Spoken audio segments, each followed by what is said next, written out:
Bonjour Booktube, and welcome to Willow's Book Apothecary. I am your literary host, Willow. Today is part 2 of my Bookish road trip shenanigans series. I actually filmed this video when I filmed my other video, and the recording didn't work. It didn't record for some reason, and when I was contemplating where the technological issue is, because the first part filmed perfectly, but this part didn't. I took a step back and I realized I probably wouldn't have liked that video anyway. The first video talks about the importance of finding your people and friendship. And another friend, not the one I discussed in the video, but another one that I hold dear to my heart, recently told me, I can tell when you're nervous when you start talking really fast and you keep saying cliches. And when I was reflecting on the video that I had filmed this video for, I realized that video, I was just a rambling idiot, and I had so many cliches come out of my mouth. So I must have been nervous about something, or it was just the heat. Our air conditioning is still not fixed. It is literally 110 degrees inside of my house.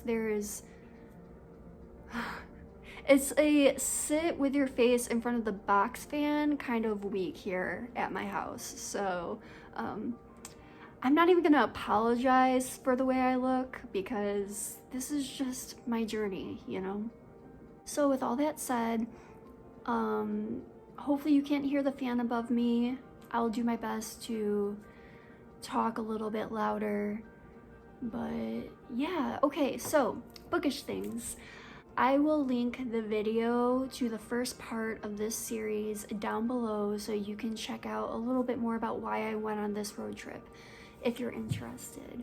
But while I was on this road trip, I started off in Montana, and we drove back to Michigan, and along the way I visited multiple tiny libraries all across the country. I had the privilege of experiencing a book bus for the first time, and I picked up a few bookmarks. So I figured I might as well break this, what I was gonna have a 40-minute video, down into 2 separate parts, just to, keep the bookish content in its own video and the sentimental ooey gooey content in another.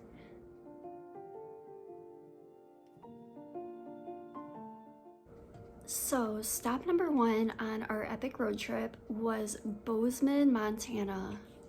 I did not expect to enjoy Montana as much as I did.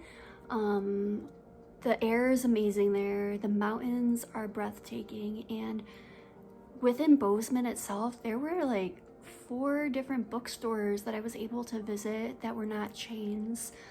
I met some really cool people there. I visited a book bus in Bozeman, and I picked up this little bookmark. So the book bus is called Isle of Books, ISLE, and they are on Facebook at Bozeman Book Bus. I will make sure to link all of this in the description box below. So the Bozeman Book Bus, or the Isle of Books, was just parked on the side of the road. And while I was there, I was able to pick up a copy of Lore by Alexandra Bracken. This is normally a $20 book, and I got it for $8 on the book bus, so I was very excited about it. I've never read Lore. I've always wanted to read it, and I'm not gonna lie, the cover really appeals to me. I'm not very well versed in Greek mythology. On Goodreads, I have my laptop here. Lore has 3.87 out of 5 stars, and the best way that I see this described is as Greek mythology meeting the Hunger Games. So I'm a mood reader, and I have a feeling that I'm gonna have to really set time aside to read this book, because I feel that if you don't know all of the nitty-gritty about Greek mythology, a lot may go over your head. So this is a book that I look forward to reading, but it's probably going to be one way down the line. And while I was in Montana, I also picked up this beautiful wooden bookmark. I love the watercolor on it, and then you can see like the little mama bear and the baby bear. It's really beautiful. It's sturdy. So probably the favorite one that I've picked up from this trip. The book that I returned to the tiny library, or gave to it in exchange for another book, is Stuff I've Been Feeling Lately by Alicia Cook. Alicia Cook writes poetry, and she's more along the lines of R.H. Sin and Rupi Kaur and the like. It was okay, hopefully it does more for someone else down the road. And my pick that I took home with me is, I gotta admit to you guys, based exclusively off the cover. It is Hardway Juice by Adam Van Winkle. Look at this drawing. When I saw it, I was like, that's it. I need to see it. So, on Goodreads, it has 4.5 out of 5 stars, but there are only 2 reviews, so take that with a grain of salt. And my understanding of this book is that it is about a small Texas town in the 90s, and it's about the wrestling circuit. So, yeah, I'm definitely gonna read it. I'm actually very curious. So yeah, thank you, Bozeman.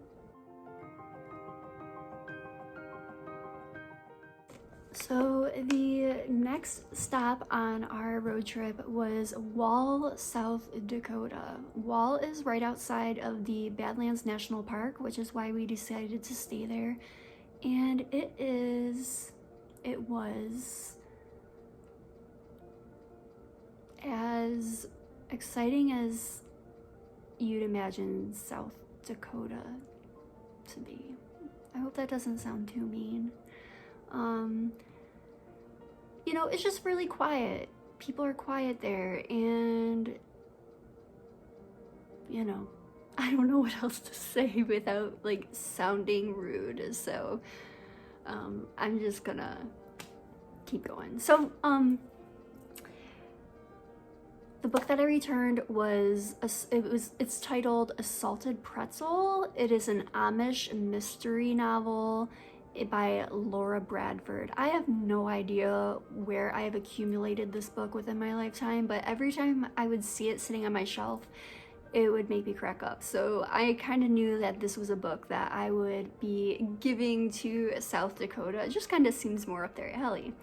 All of the books that were in South Dakota's tiny library were a lot more, I would say like religious based, which is fine. It's a heavily conservative area, and like I said, it was kind of to be expected. So I ended up choosing Goodbye Belvedere by Joyce Wheeler.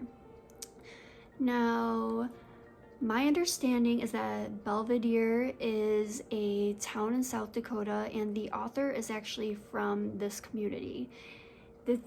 The book is set in the 1890s, and it is about a man who falls in love with a woman from Missouri, and can they be together? A tale as old as time sort of scenario. On Goodreads, Goodbye Belvedere, which I believe there's 3 of them, this is the first one, has 4.5 out of 5 stars as well, but it also has 2 reviews, so again, take that with a grain of salt. On the back, it says that Goodbye Belvedere is history and fiction blended together to create a fascinating story. So, who doesn't love a good love story? And while in South Dakota, I visited the Badlands National Park, which was absolutely beautiful, and I picked up this beautiful magnetic bookmark. So here's one side, and here's the other, and like I said, it's a magnet. Yeah, only BookTube would appreciate the excitement of bookmarks, so thank you for letting me share these with you guys.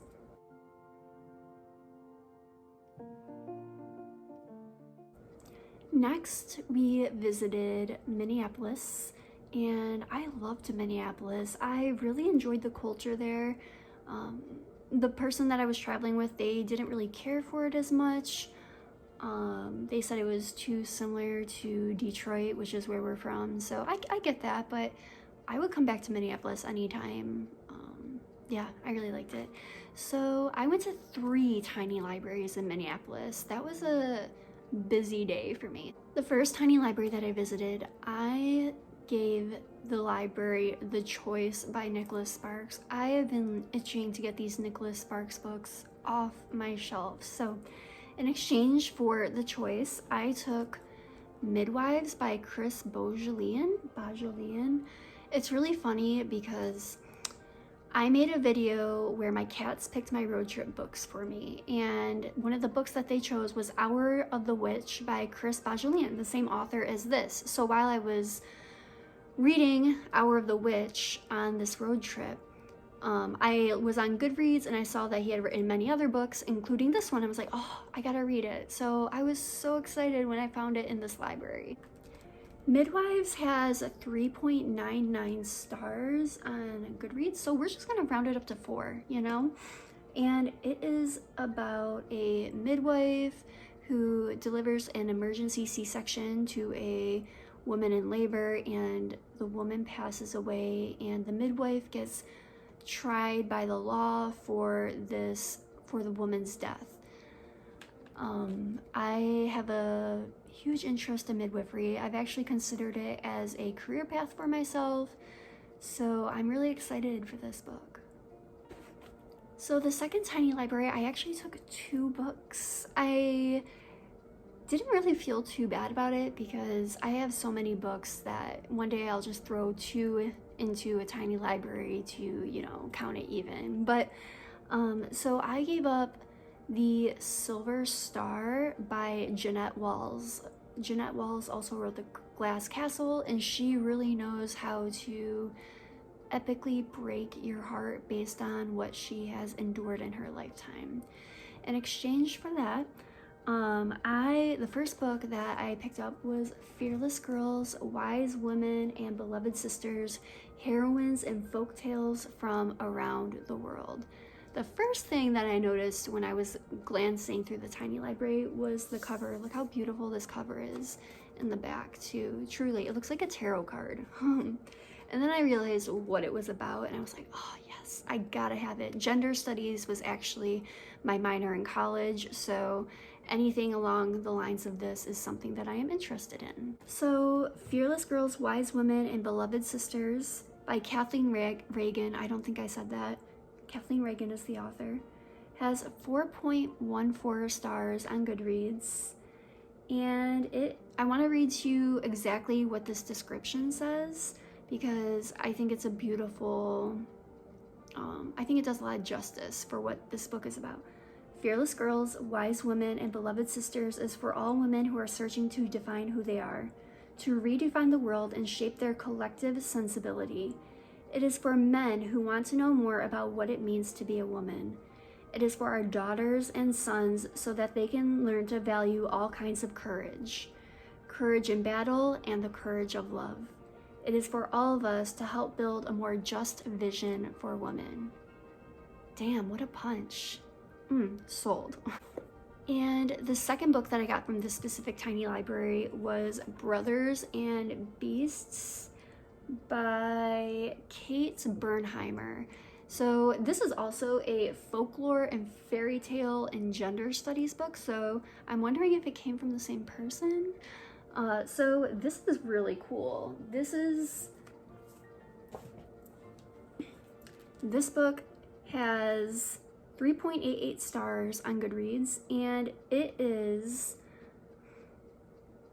Brother and Beasts offers a new perspective by allowing 23 male writers the chance to explore their artistic and emotional relationship to their favorite fairy tale stories. What a cool concept, you know? Yeah, really excited to read these 2. These are actually ones I'm probably gonna pick up soon. Because I had the best luck with these tiny libraries so far in Minneapolis, I decided for the third tiny library I would give World of Wonders by Amy, I'm not even gonna try to pronounce her last name, but it was the Barnes & Noble 2020 Book of the Year, and it is about our relationship with nature. It was a beautiful book. I was really drawn to the illustrations. As far as the content itself, I gotta admit, it disappointed me just a little bit. Maybe it just wasn't, you know, the right book for me, but I figured that someone else would enjoy it. And in exchange, I was able to pick up a copy of the Dhammapada. Now, this book illustrates the Buddhist moral system. I am very drawn to Buddhism. I'm a fan of comparative religions in general, but I've always been a fan of Buddhism. So I was really excited to grab this. And this is a copy from 1973, and there are annotations in it. You know, and I love when there's annotations in used books because it's like an entirely new perspective, you know, just another way of looking at things that isn't written in the book itself. And even cooler is that it has the first and last name of the person that this book belonged to, and like I feel like anybody in 2021 would. Hopefully this isn't too creepy. I Googled them, and they actually are a very, very, very successful educational corporation founder. So, you know, it seems that their education has paid off. So yeah, what a haul in Minneapolis. Love it, and I can't wait to go back.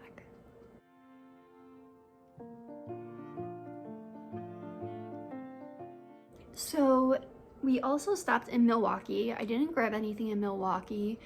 We stopped in Indiana, and I picked up 2 bookmarks there.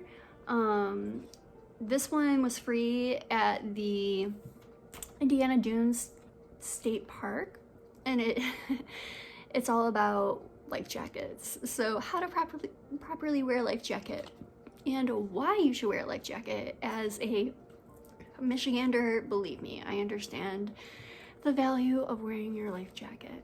The second bookmark that I got is the only one that they had, but so I picked it up anyway, but it is The Century of Progress, the 1933 World's Fair. Let's see.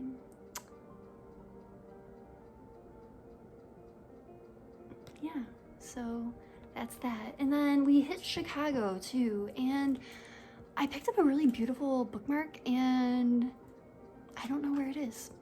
I seem to have misplaced it, so that's okay. I got a lot of cool other ones. Nothing to, you know, dwell on.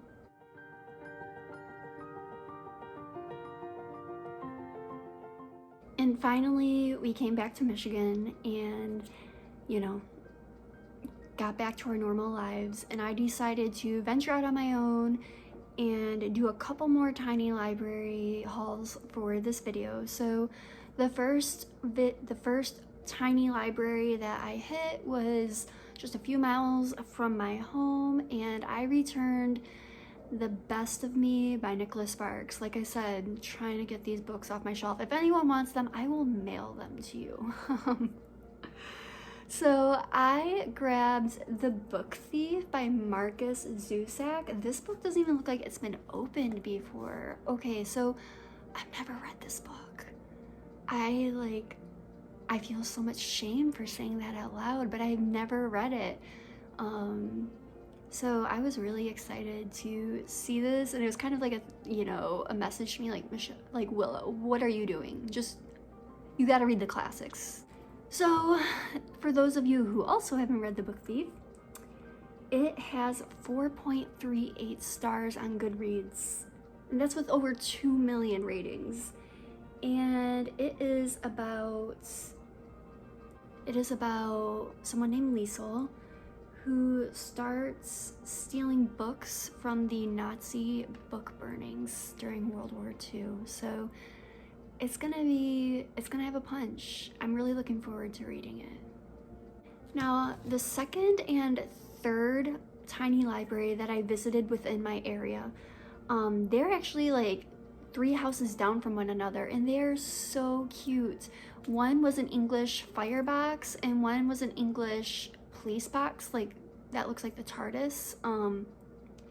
So yeah, they were so cute. So the first tiny library, which was the English firebox, I returned, sorry, I have to look, I gave so many books up. Points of Origin by Patricia Cornwell. So my aunt gave me like 30 Patricia Cornwell books, and I actually just never got around to reading them. They're a little bit heavy for what I'm into these days, so I figured I'd start releasing those out into the world as well. And in return, oh, I'm so excited about this one, is The Discoverers by Daniel Boorstin. Let's see. And the subtitle says, A History of Man's Search to Know His World and Himself.